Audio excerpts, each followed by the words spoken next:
এই নিন আপনারাও একটু গরম গরম বেগুন ভাজা আর খিচুড়ি খেয়ে নিন। কারণ এতদিন পরে ফাইনালি একটু বৃষ্টির মুখ আমরা দেখতে পেয়েছি। তাও অল্প স্বল্প ৫-১০ মিনিটের জন্য হলেও বৃষ্টির মুখ তো দেখা পেল। একটুখানি বাতাস দেখি তো চলে যায়নি। রাত বাজে ১২টা ১৮। এরকম সময়ে হুটহাট রান্নাবান্না শুধুমাত্র টোনাটুনির সংসারেই হয়ে থাকে। একটা পুচকু আসলে সব চলে যায়।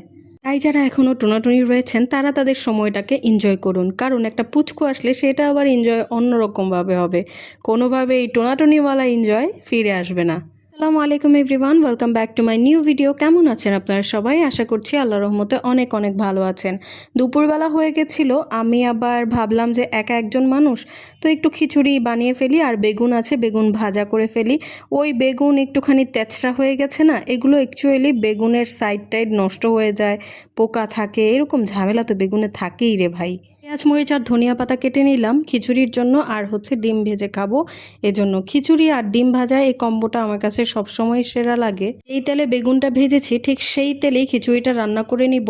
এখানে হলুদ মরিচ লবণ আর হচ্ছে একটুখানি চিকেন মশলা দিয়ে দিয়েছি, কারণ আমার বাসায় মোটামুটি অলওয়েজই কোনোভাবে গরম মশলা পাওয়া যায় না।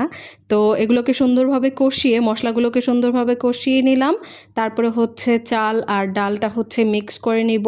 সুন্দরভাবে একটু ভাজা ভাজা হওয়া পর্যন্ত এটাকে নাড়তে হবে। নাজিরশাল চাল দিয়ে হচ্ছে খিচুড়িটা খেতে আমি খুব পছন্দ করি। পোলার চালের থেকেও নাজিরশালটা আমি বেশি প্রেফার করি, কারণ এটা যেন কেমন একটা টেস্ট, একটা খুবই আমার কাছে মনে হয় যে খুবই আলাদা একটা টেস্ট দেয়। দেখতেই পাচ্ছেন আমার এদিকে পানিটাও শুকিয়ে গেছে আর সুন্দরভাবে ভাজা ভাজাও হয়ে গেছে। একটুখানি খিচুড়ি রান্না করেছি, কোইন্সিডেন্টলি এটা খুবই দারুণ হয়েছে খেতে, দেখতে খুবই সুন্দর হয়েছে।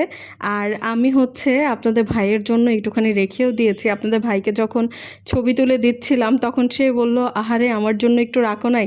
অথচ আমি কিন্তু তার জন্য রেখে দিয়েছি, তাকে বলছিলাম যে না আমি রাখিনি, মানে দুষ্টামি করছিলাম। আসলেই মাঝে মধ্যে অল্প একটু নিজের জন্য কিছু বানাতে গেলে না, ওই কেমনে যেন অযত্নের সাথে বানাতে গেলেও খুব সুন্দর দারুণ হয়ে যায়। অথচ যখন খুব যত্ন করে হাজব্যান্ডের জন্য অথবা মেহমানের জন্য একটা জিনিস বানাতে চাইছেন যে না এরকম মজার হবে, কিন্তু তখনই দেখবেন রেসিপিটা বিগড়ায় যাবে।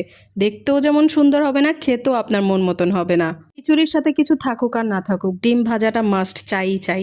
এদিকে আমি একটু বেশি করে ধনিয়া পাতা দিয়ে ডিমটাকে আমি ভেজে নেব।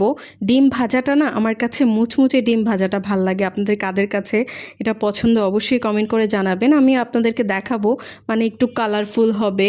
একেবারে ওই যে সাদা সাদা টাইপের নরম ডিম ভাজা না, আমি না খেতে পারি না সত্যি বলতে।